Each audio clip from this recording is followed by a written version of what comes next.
오늘 전도서 9장 7절에서부터 10절까지에 있는 말씀을 보면 여러 가지 명령을 하는 장면이 나옵니다. 솔로몬이 명령한 장면이 나오고 11절, 12절의 말씀은 이제 지혜자라고 해도 빠른 경주자라고 해도 아주 싸움을 잘하는 어떤 전쟁을 잘한 사람이라고 해도 또 여러 가지 뛰어난 사람이라 해도 반드시 그것을 얻는 것이 아니다. 기회와 그리고 시기는 누구에게나 있다. 그 말을 하거든요. 그래서 이 본문 11절 말씀에 나오는 시기와 기회는 모두에게라고 하는 제목인데 시기와 기회라고 하니까 혹시 오해를 할까 싶어서 때와 기회는 모든 사람에게 있다. 그렇게 주제를 잡고 말씀을 전하는데 먼저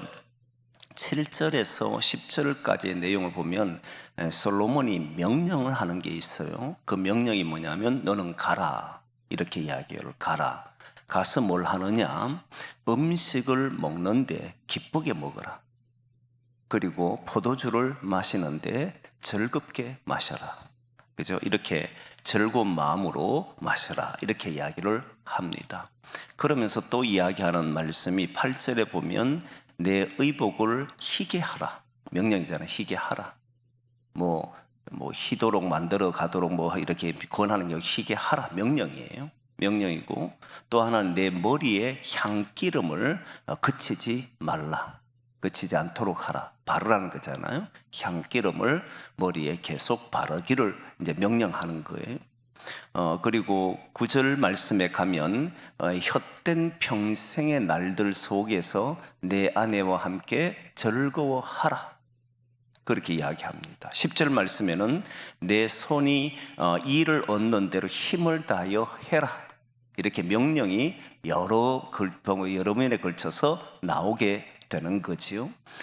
먼저 7절 말씀에 보면 기쁨으로 음식을 먹고 그리고 즐거운 마음으로 포도주를 마셔라. 이 명령을 하는데 너는 가서 이때 가라는 것은 어디 가냐면 음식점이나 포도주 마시는 이런 곳에 가는 것이 아니고 너의 삶을 살아갈 때 어떤 일을 하더라도 기쁨으로 하고 즐거움으로 하라. 이 말이거든요.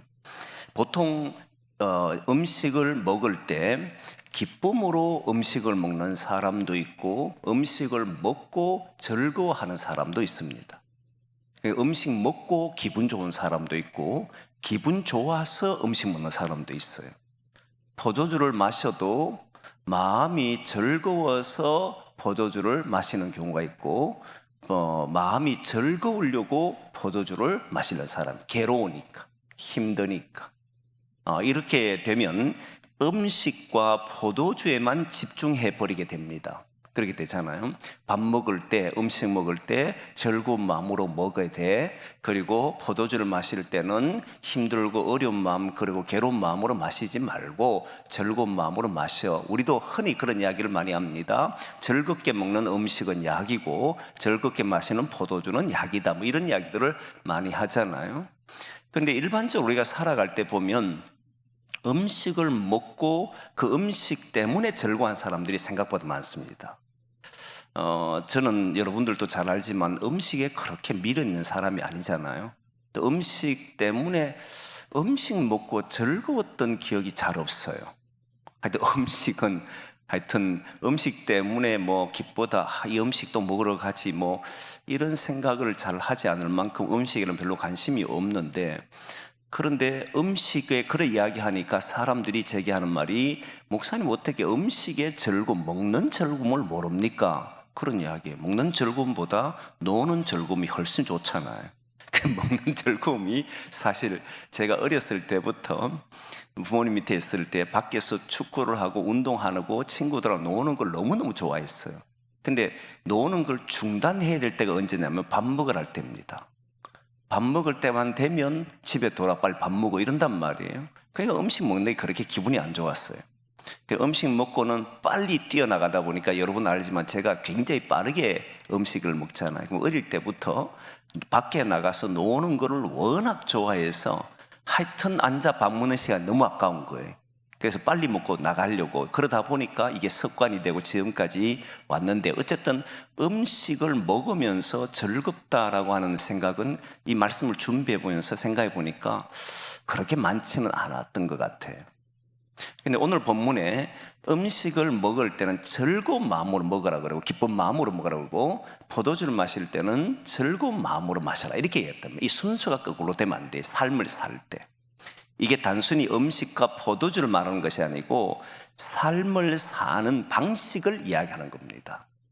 삶을 사는 방식이 뭐냐면, 많은 사람들이 행복을 위해서 일하는 사람 있잖아요. 이 말은 그 앞에는 뭐가 있냐면 행복하지 않다는 겁니다. 삶이 힘들다는 거예요. 그래서 어쨌든 우리 가정이 행복하려고, 내 삶이 행복하려고 돈을 벌고 사람을 만나고 무슨 일도 하고 여러 가지 많은 것을 하게 되면 사실 우리가 살아보면 알지만 그 행복의 날들이 쉽게 안 옵니다. 그렇잖아요.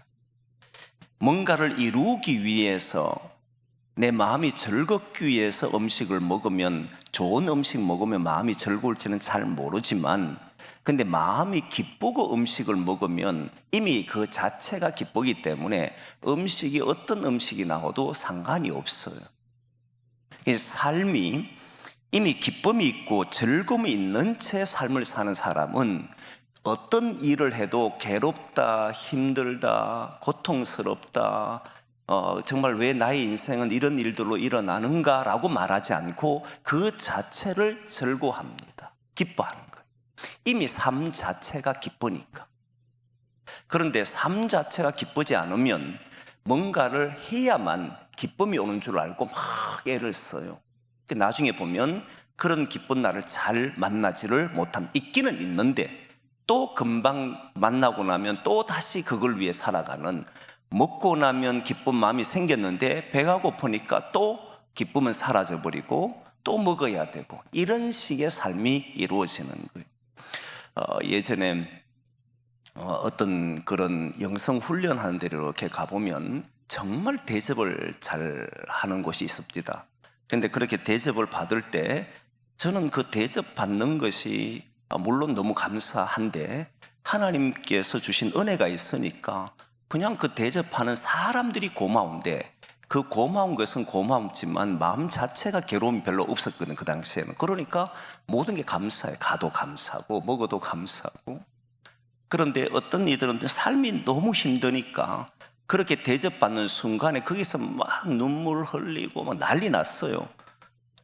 그래서 이게 음식을 해주고 내가 사랑받는다는 느낌을 거기서 받는 거잖아요. 이미 내가 사랑받는 줄을 알면 모든 삶 자체가 감사하고 은혜인데, 그런데 사랑받는 것을 모르고 있을 때 누군가 사랑을 해주면 거기에 사람의 마음은 다 빼앗겨버리거든요. 행복을 위해서 뭔가를 일하고 내 마음의 기쁨을 위해서 뭔가를 일하게 되면 그때는 그 앞에 있는 것이 모든 삶이 힘겨워질 수밖에 없다는, 그리고 실제로 그런 날이 잘 안 와요.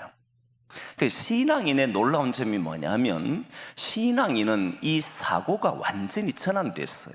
전환됐다는 게 뭐냐면, 바울이 하나님의 사랑을 받기 위해 가지고 율법을 지켰잖아요. 하나님의 사랑을 얻기 위해서 율법을 철저하게 지켰습니다. 근데 하나님의 사랑을 얻기 위해서 율법을 지키니까 자기 자신을 쳐야 되고 복종해야 되고 힘겨워야 되고, 거기서 자기 자신의 자유가 완전히 사라져버리고 내 눈앞에 잘못한 사람이 있으면 용서가 되지 않고 이래버렸단 말이에요. 그런데 예수님을 믿고 난 이후에 바울의 고백은 나된 것은 모든 것이 하나님의 은혜라고 고백을 했습니다. 그래, 이 사람 자체가 은혜가 충만한 거예요. 그럼 어떻게 되냐면 은혜를 받기 위해서 사는 게 아니고 이미 하나님의 은혜 속에 있기 때문에 감옥에 있든지 먹을 게 있든지 없든지, 그게 고린도전서 이제 11장, 12장, 13장 가면 나오잖아요. 내가 매를 맞아도, 그리고 사람들에게 채찍을 당해도, 감옥에 여러분 갇혀도, 죽을 만한 고비를 넘겨도, 그런 속에 있어도 자신이 약한 데서 강해진다는 사실을 깨닫지 자기의 삶 전체가 막 무너지는 일은 하지 않거든요. 그 하나님의 은혜가 먼저 있고 뭐가 있었냐면은 거기에 따른 삶이 나와야 된다. 이게 기독인의 삶이 예수 그리스도를 통해서 받은 은혜의 삶을 사는 것을 말을 하는 거거든요. 그런데 은혜를 받기 위해서 또는 하나님께서 내게 축복해 주시기를 바라면서 뭔가를 하는 것은 계속 그것 때문에 힘들 수밖에 없다는 거예요. 전에 한번 이야기했습니다마는 중고등학교 다닐 때에 그때 네가 봉사를 열심히 하면, 네가 교회를 열심히 하면 하나님께서 너의 길을 인도하실 것이라는 이런 교육을 받고 자라왔거든요. 그래서 그를 열심히 했습니다. 정말 누구보다 열심히 했고, 중동부 교사, 아동부 교사, 찬양대, 교회에 행사 있으면 모든 일들을 다 해줘야 되고, 성탄절 있으면 추리부터 시작해서 안 한 곳이 없을 정도 했단 말이에요. 근데 하게 된 이유가 뭐냐면, 이러면 내 길을 하나님이 인도해 주실 것이다, 나의 길을 축복하실 것이다, 이렇게 교육을 받았어요. 그런데 그게 안 이루어졌을 때 실망하는 게 어마어마했습니다. 실제로 안 나타났을 때는 도대체 왜 이런가는 회의가 생겼고, 질문을 해도 누구 하나 거기에 대해서 대답을 하지 않았어요. 나만큼 봉사한 사람이 없고 나만큼 충성한 사람이 없는데 왜 이런가라고는 이 질문 앞에 다 무너집니다. 그리고 완전히 중단한 때가 있었는데, 그리고 나서 말씀을 쭉 보면서 깨달은 것이 뭐냐면, 이게 뭔가를 얻기 위해서 하는 것은 결국 하나님을 나의 성공이나 나의 어떤 목적을 이루기 위한 하나의 도구로 생각한다는 사실을 깨닫게 됐어요. 신앙은 내 생각과 내 삶을 일으키기 위한 방편일 뿐이고 실제 하나님을 위해서 살지는 않는다는 사실을 알았어요. 그걸 딱 깨닫고는 성경을 보니까 은혜가 먼저라는 사실을 깨달은 거예요. 마음에 기쁨이 있고 삶이 있어야 되고 즐거움이 있고 행동이 있어야 되는 거예요. 섬김을 통해서 복을 받기 위해서 섬기는 게 아니고 받은 은혜가 크기 때문에 섬겨야 되는 것이고, 너무너무 기쁘기 때문에 내가 오늘 하는 일도 하나님께 영광 돌릴 수만 있다면 다른 누구가 어떻게 하더라도 거기에 관심 있는 것이 아니기에 그의 삶은 기쁨이 넘쳐나는 삶이 되더라는 거예요. 그래서 먼저 무엇이 있었냐면 항상 은혜가 있어야 된다는 거예요. 그래서 오늘 말씀에 보면 내 의복을 희게 하라 했는데 그 앞에 항상 희게 하라 이 표현이 있습니다. 항상 희게 하라는 것은 모든 순간에 희게 하라는 거예요. 사실 모든 순간에 의복을 희게 할 수는 없습니다. 사실 더러워지면 다시 옷을 빨고 새로 희게 만들고 이런 말이거든요. 흰 옷을 만드는 것이 아니고 의복 자체를 깨끗하게 하고 새 옷을 입으라는, 항상 그렇게 한다는, 새 옷을 입고만 한다는 겁니까? 삶을 사는 거예요. 더러워진 옷을 빨아서 그것을 입기 위해서 하는 게 아니에요. 의복을 사기 위해서 돈을 버는 게 아니고 내가 오늘 또 주신 물질을 가지고 내가 하나님 주신 은혜를 가지고 살면서 그 의복을 가지고 내 삶을 살아가는 이런 구조가 된다는 거예요. 그 신앙인의 구조는 먼저 하나님 주신 은혜 속에서 행동이 나오도록 하는 것이 신앙의 구조라고 하는 것을 이야기하고 싶은 거예요. 항상 의복을 희게 하라. 희게 한다는 것은 당시의 잔치집이나 또는 어떤 대접을 받는 자리나 영광의 자리에 갈 때 깨끗하게 하고 가는 겁니다. 그렇지 않습니까? 우리가 많이 들어왔던 내용 중에 하나가 하나님 앞에 올 때는 헌금도 빠듯하게 이렇게 만들어 오고, 그리고 의복도 옷도 깨끗하게 입고 오고, 옛날 그런 말 많이 들었잖아요. 그러면 하나님이 너를 사랑할 것이다. 여러분, 하나님의 은혜가 있는 사람은 그래 말하지 않아도 뭐합니까? 다 빠듯하게 만들어 오고, 그 다음 흰 옷도 입고 깨끗한 옷도 입고 그래 오는 거 아니에요. 강제와 강압에 의해서 움직이면 시간이 지나면 그런 일들이 눈앞에 벌어지지 않을 때 다 좌절합니다. 많은 신앙인들이 무너진 이유 중에 하나가 뭐냐면 하나님은 살아있는데 왜 현재의 악에 이렇게 고통 속에 가만히 계시느냐, 이런 질문이 많았어요. 이번에 이제 제가 신종론 그 부분에 발제하는 부분이기 때문에 거기 보면 이런 거예요. 예전의 질문은 전부 다 이겁니다. 하나님이 왜 악을 만들었는가? 하나님이 왜 이런 고통 속에도 가만히 계시는가? 이런 질문을 했는데 기독인의 질문은 이래서는 안 된다는 거예요. 바꿔야 된다는 거예요. 근본적으로 받고 있는, 어떻게 받고 있냐면 하나님은 분명히 악을 싫어하는 거예요. 아담이 타락했을 때 하나님 그걸 타락한 것을 좋아한 게 아니에요. 그죠? 어떤 악이 있을 때 하나님 다 미워했습니다. 악을 들어 쓰신 적이 없습니다. 그런데 그러면 어떻게 했냐면 우리는 이런 고난과 아픔 속에서, 이런 고통 속에서 너는 뭐 할 건데? 하나님이 이렇게 싫어하고 그 때문에 십자가 지셨고 부활하셨는데, 그러면 나는 이런 고통과 악이 있는 세상을 보면서 어떻게 살 것인데? 이런 질문이 바뀌었을 때 모든 삶의 행동이 굉장히 구체적으로 나타나는 거예요. 하나님의 은혜가 먼저인 사람은요, 은혜로운 행동을 하라 그러면 그 사람에 맞도록 하게 됐습니다. 어떤 이는 힘이 없으면 기도할 것이고, 어떤 사람은 힘이 있으면 그 힘으로 봉사를 할 것이고, 어떤 사람 시간이 있으면 시간으로 할 것이고, 어떤 사람 재능이 있으면 재능으로 할 것이고, 그 방법은 은혜를 받은 자는 받은 자답게 자신의 것을 가지고 하게 돼 있어요. 근데 이 은혜가 없는 채 봉사를 시키는 조건이 뭐냐면, 하나님이 뭘 주신다는 조건으로 걸어버리게 되면 그때부터는 이 사람들은 그걸 위해서 살기 때문에 그런 일이 벌어지지 않게 되면 다 실망하게 되더라고요. 그래서 오늘 또 솔로몬은 먼저 뭘 하느냐면, 너는 가서 삶을 살 때 기쁨으로 음식을 먹고 즐거운 마음으로 포도주를 마시고 의복을 항상 희게 만들고 네 머리에 기름을, 향기름을 바르는 말은, 여러분 죄인들은 향기를 못 바릅니다. 그런데 항상 머리에 기름이 있다는 것은 그 사람은 삶 자체가 반듯하게 산다는 말이잖아요. 먼저 그걸 하고 움직이라는 거예요. 더러워지고 난 뒤에 씻는 것이 아니고 씻고 움직인다 이 말이잖아요. 항상 이 순서가 기독인은 틀려져서는 안 됩니다. 바뀌어서는 안 돼요. 기독인의 먼저는 은혜고 그 다음에 행동이 따라와야 돼요. 행동 뒤에 은혜가 따라오면 안 됩니다. 항상 은혜로운 행동, 은혜가 앞서서 행동이 따라오는 것을 기한다는. 그러니까 바로 이제 10절 말씀, 9절 말씀 같은 데 보면 그 9절 말씀 같이 한번 읽어보겠습니다. 9절 말씀, 아내와 함께 절구하는 말씀합니다. 같이 한번 보겠습니다. 시작. 내 헛된 평생의 모든 날, 곧 하나님이 해 아래에서 내게 주신 모든 헛된 날에 내가 사랑한 아내와 함께 즐겁게 살지어다. 그것이 내가 평생에 해 아래에서 수고하고 얻은 내 목이니라. 여러분, 우리의 목으로 사는 삶이잖아요. 이걸 얻기 위해 사는 삶이 아니란 말이에요. 우리의 평생은 뭐냐면 평생의 헛된 평생이라는 거잖아요. 평생이 헛되고 해 아래에서 수고하는 모든 수고가 헛된데, 그런데 이 솔로몬은 내 아내와 함께 즐겁게 살아라 이 말이잖아요. 삶이 헛되니까 아내를 통해서 또는 내가 좋아하는 사람과 함께 살면서 거기에서 기쁨을 얻는 것이 아니라, 이 헛된 인생 속에 너는 무엇으로 사느냐면 즐거운 마음으로 아내와 함께 행복한 삶으로 살아라는 거예요. 그럼 무엇이 따라오느냐면 그 삶에는 행복이 따라오는 거예요. 여러분, 우리가 살아가는 삶 자체가 보면 항상 고난이 기다리고 있고 고통이 있고 아픔이 있습니다. 그건 제가 우리 교회 처음 왔을 때부터 이야기했어요. 저와 여러분들이 앞으로 살아가는 속에서도 아픔이 없겠습니까? 힘듦이 없겠습니까? 다 있습니다.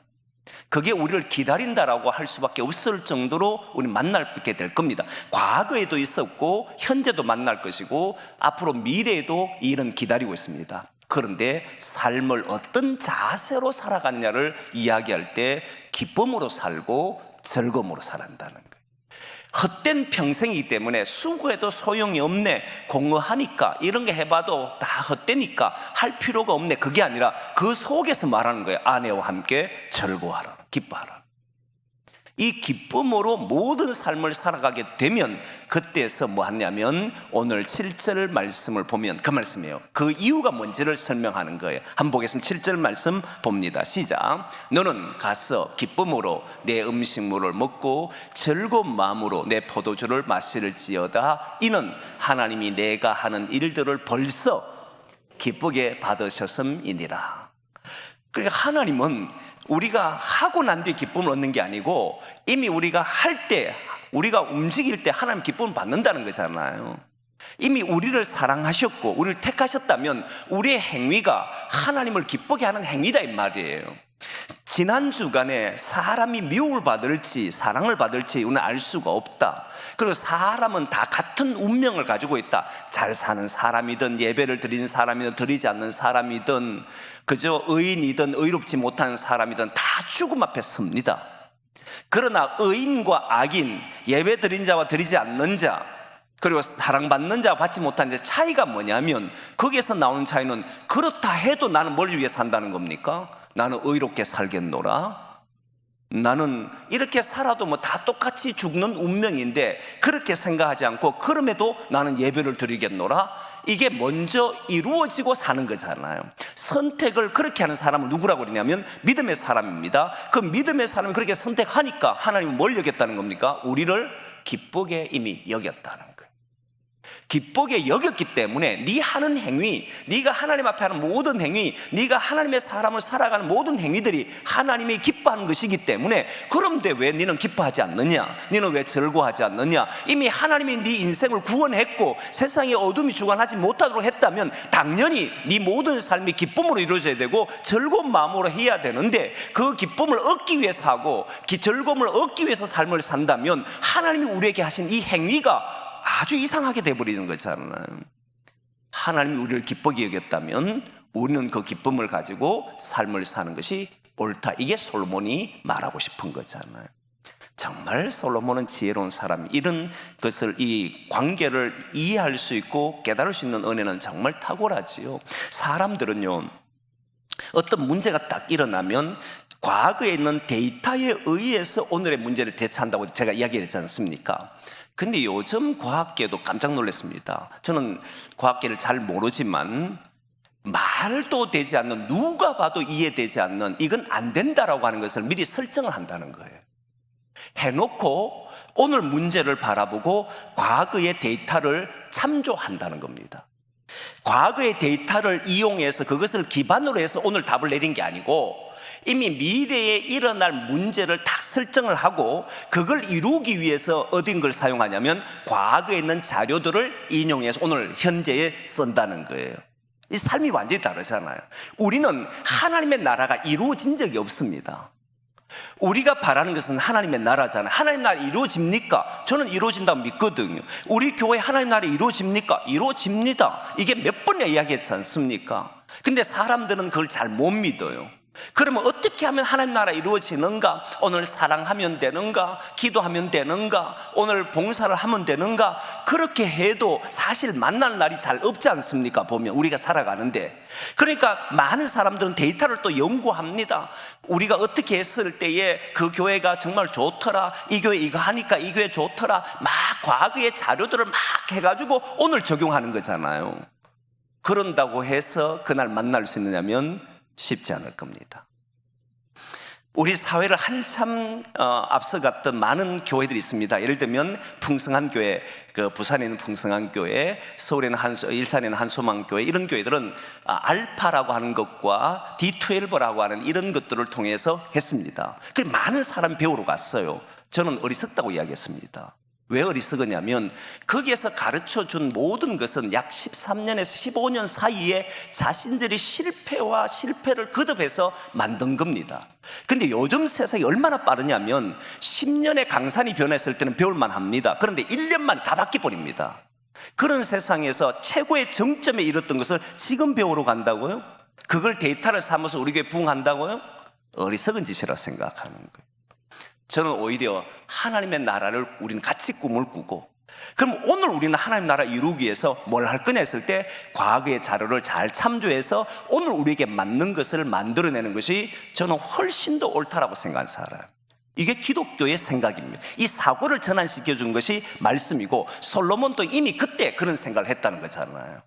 즐거운 마음으로 음식을 먹고 머리에는 항상 향기름을 바르고 옷은 항상 희게 만들고 삶을 살려고 하고, 그리고 포도주를 마셔도 즐거운 마음으로 포도주를 마시고, 즐거운 마음을 얻기 위해서 포도주 마시는 것이 아니고 이미 즐겁기 때문에 포도주를 마시고, 이 삶의 구조가 완전히 다르다는 것 이해되십니까 여러분? 이렇게 산다는. 저와 여러분은 신앙인입니다. 하나님의 택한 백성이니까 삶을 대하는 자세가 달라야 된다고 생각해요. 하나님 나라가 여러분들의 가정에 이루어진다고 믿습니까? 이 세계 속에 하나님 나라가 이루어진다고 믿습니까? 그게 눈물이 없고 아픔이 없고 고가는 세상이 있다고 생각합니까? 여러분 조선시대에 남자와 여자가 차별 없는 세상 될 거라고 생각이나 했겠습니까? 목사들이 여자 목사가 될 거라고 우리 한국 사회에 생각을 했겠습니까? 그때 당시만 해도 여자 목사를 안수시키기 위해서 수없이 계속 반복해 매년마다 여성 안수를 해서 했습니다. 근데 번번이 떨어졌어요. 그런데 누군가는 반드시 하나님이 해주실 것을 믿었기 때문에 오늘 이런 역사를 일으켰던 거잖아요. 거기에서 자료가 나오고 거기에서 뭔가 대책이 나오는 것이지, 자료를 모아서 하게 되면 발전은 조금 있을 수 있을지 몰라도 근본적으로 세상은 달라지지 않습니다. 저와 우리 교회는 과거에 의해서 오늘 생성되는 교회가 아닙니다. 언제나 하나님에게서 출발해서 오늘 새롭게 하나님 나라를 만들어 가려고 하는 교회가 될 때, 그때 저는 우리 교회가 하나님 나라가 될 줄 믿습니다. 그 기쁨으로 섬기는 거예요. 즐거움으로 하는 거예요. 항상 먼저 의복을 갖춰 입고 하는 거예요. 향기름을 바르고 삶을 사는 거예요. 그렇게 사는 사람들이 자기들의 삶에 뭔가 달라지는 면들이 일어나게 되는 것을 보게 될 줄 믿습니다. 그게 우리의 삶이에요. 그게 신앙이에요. 그래서 여러분 오늘 본문 10절 말씀 한번 읽어보겠습니다. 일단 개역을 한번 읽어보고 표준 세번 한번 읽어보겠습니다. 10절 말씀 같이 읽습니다. 시작.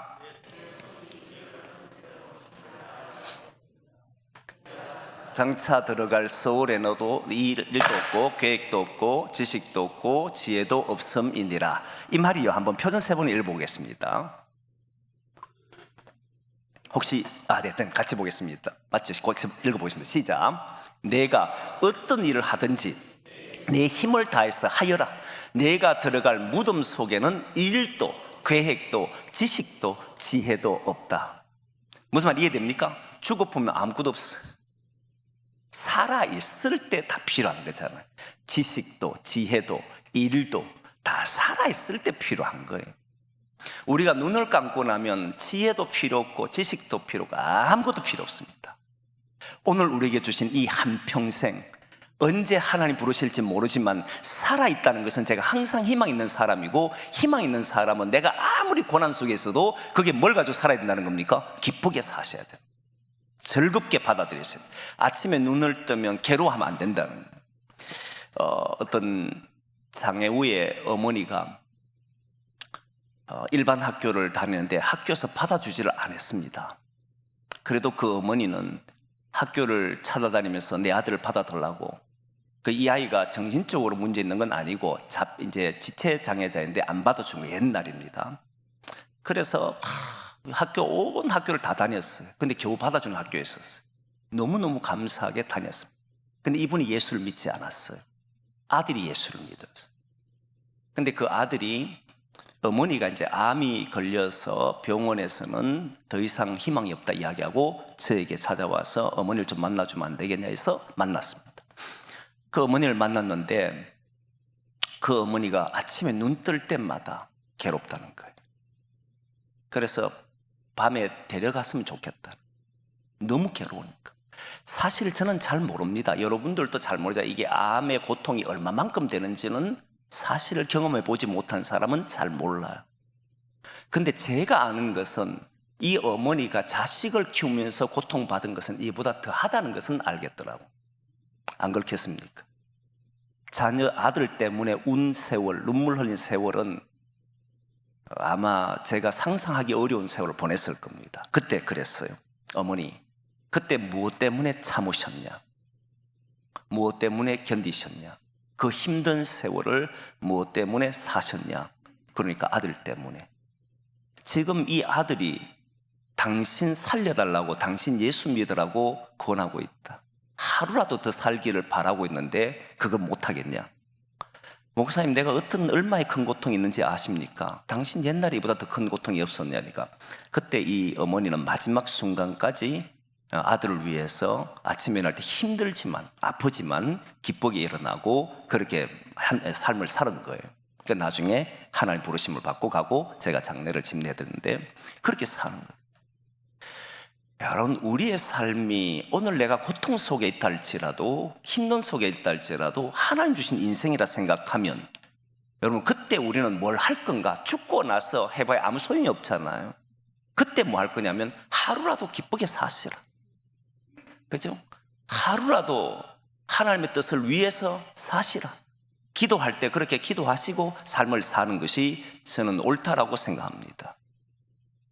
낫기를 바라는 것이 아니라, 낫기를 바라는 기도도 해야 되지만 그 기도보다 오늘 하루도 주님이 원하시는 길을 가게 해주십시오. 이 하루의 삶이 복되게 해주십시오. 이게 우리의 신앙에 된다면, 이게 우리의 마음이 결정이 되고 움직인다면 모든 삶이 움직일 때 얼마나 놀랍겠습니까? 그렇게 되기를 소망합니다. 살아있는 이 한평생 그냥 괴로워서 이 괴로움 끝나기를 바라는 삶이 아니고, 나는 오늘도 기쁨으로 하루를 열겠노라. 하루를 즐거운 마음으로 하나님 주신 이 삶을 복되게 살겠노라. 그래서 우리 저와 여러분의 얼굴에는 항상 기쁨이 있고 감사가 있기를 소망합니다. 그리고 이제 11절 12절 말씀에 나오는데, 11절 12절 말씀 보면 이제 시기와 기회는 모두에게 있다는 이야기를 하는데, 11절 말씀 한번 읽어보겠습니다. 11절 말씀 같이 봅니다. 시작. 내가 다시 해 아래서 보니 빠른 경주자들이라고 선착하는 것이 아니며, 용사들이라고 전쟁에 승리하는 것이 아니며, 지혜자들이라고 음식물을 얻는 것도 아니며, 명철자들이라고 재물을 얻는 것도 아니며, 지식인들이라고 은총을 입는 것이 아니니 이는 시기와 기회는 그들 모두에게 임함이니라. 아멘. 맞나요, 여러분? 이게 맞습니까? 여러분, 맞다고 생각합니까? 이게 하나님 말씀이니까 받아들입니까? 자, 다시 한번 생각해 볼까요? 나온대랍니다. 빠른 경주자와 빠르지 않는 경주자가 달리면 누가 이깁니까? 빠른 경주자가 이긴다 소리 안 합니까, 우리? 그렇잖아요. 전쟁의 용사와 아이가 싸우면 누가 이깁니까? 당연히 용사가 이기죠. 그런데 성경의 솔로몬은 그렇지 않다고 이야기하고 있어요. 이게 사실 놀라운 거잖아요. 그러면 무엇을 의미하냐면 전부 가능성입니다. 우리가 생각했을 때 당연히 용사가 이기는 가능성이 높습니다. 확률이 높습니다. 그리고 빠른 경주자와 빠르지 않는 경주자가 달리면 당연히 빠른 경주자가 이기는 확률이 많습니다. 99%일 수도 있어요. 100%는 되진 않습니다. 어떤 경우에도. 아무리 뛰어난 사람과 뛰어나지 못한 사람이 경주하게 되면 1000번을 붙고 10,000번을 붙으면 한 번은 이길 수가 있습니다. 다 진다고 해도 가능성은 1%라도 있습니다. 맞습니까, 여러분? 하나님은 여기에 주목하는 거예요. 솔로몬은 여기에 주목하는, 이게 놀랍다는 겁니다.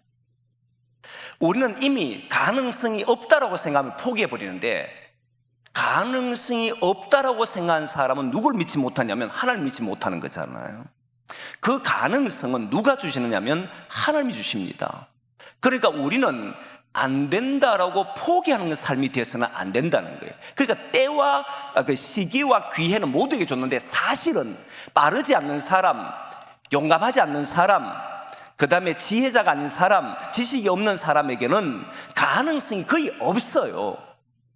그렇지 않습니까? 그래도 그 사람에게 뭐가 있다는 겁니까? 시기와 기회가 있다는 거예요. 이게 성경은 나를 뛰게 만드는 거예요. 우리는 그 사람의 재능이나 그 사람의 머리나 그 사람의 능력이나 이런 것으로 판가름 날 줄 아는데, 아니고 누구에게도 시기와 기회는 주어진다는 겁니다. 하나님은 시기와 기회는 누구에게 주어지는데 그 가능성이 훨씬 더 뛰어난 사람이 많아지지만, 그래도 없는 사람이라고 해도 그 시기와 기회는 주어지더라는 거예요. 그걸 잡느냐 못 잡느냐가 승부인 거잖아요. 그러면 우리도 나는 안 돼라고 할 것이야. 나는 이렇게 태어났기 때문에 안 될 거라고 생각하지 말고, 그 기회와 그 가능성, 그 시기를 잡을 수 있는 성도가 되는 것이 옳다 이 말이에요. 모든 사람이 너는 안 된다고 해도 그때 보면 하나님은 얘를 쓸 줄 누가 압니까? 빠른 경주자가 앞에 돌뿌리가 놓여있을지 누가 합니까? 그렇잖아요. 분명히 달리면 토끼가 이기고 거북이가 지는 게 맞아요. 그런데 토끼가 잠을 잘 줄 누가 알았겠습니까? 그렇지 않습니까? 시기와 기회는 누구에게나 있다는 겁니다. 이게 우리가 신앙을 단 1%의 가능성이 있어도 하나님 주신 기회를 잡을 수 있는 사람은 능력 있게 사는 줄 믿습니다. 모든 사람이 보잘것없다 생각해도 하나님이 마른 막대기도 쓸 수 있는 분인데 못 쓰시겠습니까? 가능성이 있다는 거예요. 이 믿음이 우리를 오늘도 뛰게 만들 수 있기를 소망합니다. 그래서 12절 말씀 같이 읽어보겠습니다. 같이 봅니다. 시작. 분명히 사람은 자기의 시기도 알지 못하나니 물고기들이 재난의 그물에 걸리고 새들이 올무에 걸림같이 인생들도 재앙의 날이 그들에게 홀련히 임하면 거기에 걸리느니라. 여러분, 물고기가 재난의 그물에 걸릴 줄을, 그죠? 토끼나 어떤 짐승, 새들이나 올무에 걸릴 줄 어떻게 알겠어요? 그렇게 자유롭게 날아다니는 사람들이. 저는 신기하게 생각했던 것 중에 하나가, 예전에 어렸을 때 산에 형들이 따라가면 이게 올무를 이렇게 만들어요. 그게 이렇게 해놓고 지나가면 탁 목에 걸리도록 하는 거 있잖아요. 발에 잡히도록 하는 거. 그래서 저는 너무 이상한 게 뭐냐면, 여기에 이 넓은 천지에, 이 넓은 산에 그거를 이렇게 설치한다고 잡히겠나 이 생각을 했어요. 그런데 가보니까 잡히대요.